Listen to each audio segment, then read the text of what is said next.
ত্রিশ উপজেলায় হামের জরুরি টিকা শুরু কাল। ১৯ দিনে হামের উপসর্গ নিয়ে প্রাণ হারালো ৯৪ শিশু। ঢাকা চট্টগ্রাম মহাসড়কে ৮ কিলোমিটার যানজট। গৃহবধূর ঝুলন্ত মরদেহ উদ্ধার। মেহেরপুর সীমান্তে হাত বোমা ও ভারতীয় ওষুধ উদ্ধার, আটক এক। আমন্ত্রণ জানাচ্ছি বাংলাদেশ প্রতিদিন সারা দেশের সব খবরে। এতক্ষণ শুনছিলেন শিরোনাম, এবারে বিস্তারিত। আগামীকাল রোববার ১৮ জেলার ৩০ উপজেলায় শিশুদের অগ্রাধিকার ভিত্তিতে হাম রুবেলার জরুরি টিকাদান শুরু হচ্ছে। ৬ মাস থেকে ৫ বছর বয়সী প্রায় ১২,০৩,০০০ শিশুকে টিকা দেওয়ার লক্ষ্যমাত্রা। হামের উচ্চ সংক্রমণ হার বিবেচনায় এই উদ্যোগ, যেখানে বরগুনা সদর, পাবনা সদর ও চাঁদপুর সদর শীর্ষে। ১৫ মার্চ থেকে ৭৭১ জন হামে আক্রান্ত এবং ৯ জনের মৃত্যু নিশ্চিত হয়েছে। টিকাদানে জনবল সংকট একটি চ্যালেঞ্জ। গাইবান্ধার গোবিন্দগঞ্জ উপজেলার দরবস্ত ইউনিয়নের বগুলাগাড়ি পূর্বপাড়া এলাকা থেকে রজিবা বেগম নামে এক গৃহবধূর ঝুলন্ত মরদেহ উদ্ধার করেছে পুলিশ। শনিবার সকাল ১০টার দিকে মরদেহটি উদ্ধার করা হয়। নিহত রজিবা বেগম স্থানীয় বাসিন্দা সুজাউল ইসলাম সুজার স্ত্রী। স্থানীয়দের ভাষ্য অনুযায়ী দীর্ঘদিন ধরে স্বামী স্ত্রীর মধ্যে পারিবারিক কলহ চলছিল। কয়েকদিন আগে ঝগড়ার পর রজিবা বাবার বাড়িতে চলে যান। ২ দিন আগে স্বামী তাকে আবার বাড়িতে নিয়ে আসেন। শুক্রবার গভীর রাতে বাড়িতে ফিরে স্ত্রীকে ঝুলন্ত অবস্থায় দেখতে পান বলে স্বামী সুজা চিৎকার করলেই স্থানীয়রা ছুটে আসেন। পরে খবর পেয়ে পুলিশ মরদেহ উদ্ধার করে এবং জিজ্ঞাসাবাদের জন্য স্বামীকে থানায় নিয়ে যায়। গোবিন্দগঞ্জ থানার ওসি মোজাম্মেল হক জানিয়েছেন, প্রাথমিকভাবে এটি আত্মহত্যা বলে ধারণা করা হচ্ছে, তবে ঘটনাটি খতিয়ে দেখে প্রয়োজনীয় আইনগত ব্যবস্থা নেওয়া হবে। ঢাকা চট্টগ্রাম মহাসড়কে ৮ কিলোমিটার অংশ জুড়ে দীর্ঘ যানজটের সৃষ্টি হয়েছে। ৪ এপ্রিল শনিবার ভোর থেকে মহাসড়কের দাউদকান্দি মেঘনা সেতুর ২ পাশে এই যানজট সৃষ্টি হয়। স্থানীয় লোকজন জানান, শনিবার ভোরের দিকে দাউদকান্দি সেতুর টোল প্লাজায় টোল বক্সে যান্ত্রিক ত্রুটি দেখা দেয়। এতে দীর্ঘ সময় টোল নিতে ব্যাঘাত ঘটে। প্রায় ২ ঘন্টা পর টোল নেওয়া শুরু হলে যান চলাচল স্বাভাবিক হতে শুরু হয়। কিন্তু এর পরপরই মহাসড়কের মুন্সিগঞ্জের ভবেরচর এলাকায় একটি গাড়ি বিকল হয়ে পড়ে। এ সময় যান চলাচল থেমে যেতে শুরু করে। কিছু কিছু গাড়ি উল্টো পথে চলার চেষ্টা করলে মহাসড়ক ব্লক হয়ে দাউদকান্দি ও ভবেরচর এলাকার অন্তত প্রায় ৮ কিলোমিটার অংশে যানজট সৃষ্টি হয়। দাউদকান্দি হাইওয়ে থানা পুলিশের ভারপ্রাপ্ত কর্মকর্তা ইকবাল বাহার ঢাকা পোস্টকে বলেন, ভোর রাতে টোল প্লাজার সমস্যা এবং ভবেরচর এলাকায় একটি গাড়ি বিকল হয়ে যাওয়ায় যানজট সৃষ্টি হয়েছিল। এখন মহাসড়কে যান চলাচলের স্বাভাবিক রয়েছে। দেশ জুড়ে হামের প্রকোপ উদ্বেগজনক হারে বেড়ে চলেছে।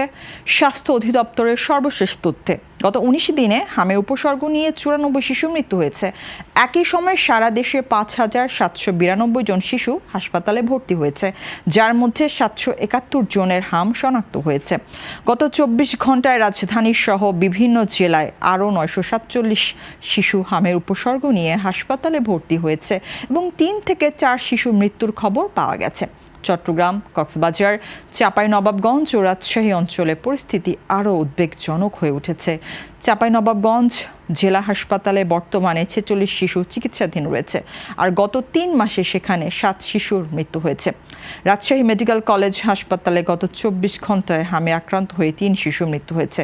সেখানে মোট ১৪৯ শিশু ভর্তি রয়েছে, যার মধ্যে ১২ জন আইসিইউতে চিকিৎসাধীন এবং আরও ৫৬ জন আইসিইউ সেবার অপেক্ষায় আছে। হাসপাতাল কর্তৃপক্ষ বলছে, রোগীর চাপ সামাল দিতে হিমশিম খেতে হচ্ছে।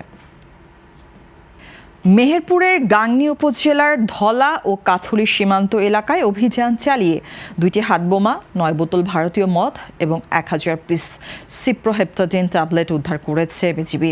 এ ঘটনায় মমতাজ আলী নামে এক ব্যক্তিকে আটক করা হয়েছে। শনিবার দুপুরে কুষ্টিয়া বিজিবির অধিনায়ক লেফটেন্যান্ট কর্নেল রাশেদ কামাল রনি এক প্রেস বিজ্ঞপ্তিতে এ তথ্য নিশ্চিত করেন। ধলা সীমান্ত এলাকায় অভিযান চালিয়ে ২টি হাতবোমা উদ্ধার করা হয় এবং ঘটনাস্থল থেকে মমতাজ আলীকে আটক করা হয়, তবে তার কয়েকজন সহযোগী পালিয়ে যায়। অন্যদিকে কাথুলি সীমান্তে পৃথক অভিযানে মালিকবিহীন অবস্থায় ৯ বোতল ভারতীয় মদ ও ১,০০০ পিস সিপ্রোহেপটাডিন ট্যাবলেট উদ্ধার করা হয়। উদ্ধারকৃত মালামালের আনুমানিক মূল্য প্রায় ৩,১৩,৫০০ টাকা। উদ্ধারকৃত আলামত গাংনী থানায় জমা দেওয়া হয়েছে। আটক ব্যক্তির বিরুদ্ধে বিস্ফোরক আইনে মামলা দায়েরের প্রস্তুতি চলছে।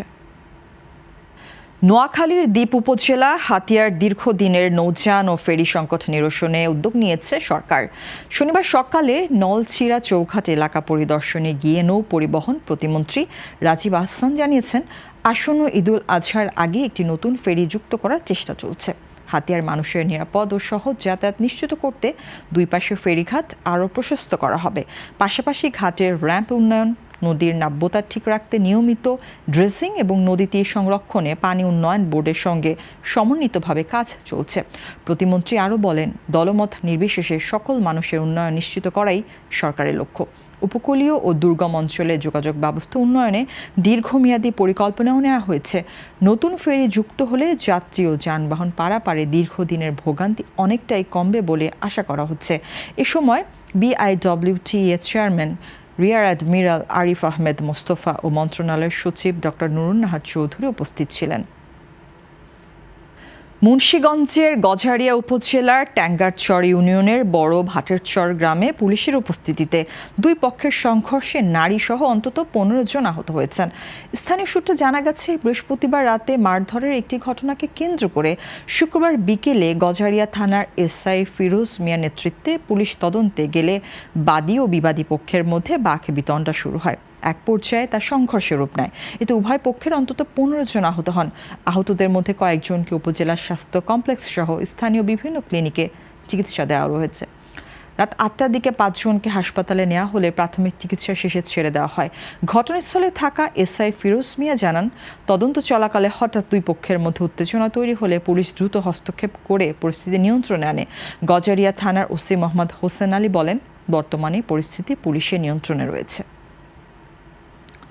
দিনাজপুরে একটি চেক বিতরণ অনুষ্ঠানে ফুলের তোড়া গ্রহণ না করে সে অর্থ দিয়ে জায়নামাজ ও গীতা উপহার দিয়েছেন সমাজ কল্যাণ এবং নারী ও শিশু বিষয়ক মন্ত্রী আবু জাফর মোহাম্মদ জাহিদ হোসেন। শনিবার দিনাজপুর শিশু একাডেমি মিলনায়তনে বেসরকারি এতিমখানা ও আশ্রমে ক্যাপিটেশন গ্র্যান্টের চেক বিতরণ অনুষ্ঠানে এই ব্যতিক্রমী উদ্যোগ নেওয়া হয়। মন্ত্রীর নির্দেশনায় ফুল কেনা অর্থ দিয়ে 16 জন এতিম শিশুকে পবিত্র কোরআন শরীফ ও জায়নামাজ এবং 6 জন হিন্দু সম্প্রদায়ের শিশুকে গীতা উপহার দেওয়া হয়।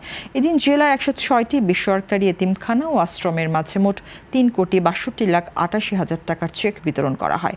অনুষ্ঠানে জাতীয় সংসদের হুইপ আখতারুজ্জামান মিয়া, দিনাজপুর 2 আসনের সংসদ সদস্য মোহাম্মদ সাদিক রিয়াজ চৌধুরী পিনাক সহ প্রশাসনের ঊর্ধ্বতন কর্মকর্তারা উপস্থিত ছিলেন।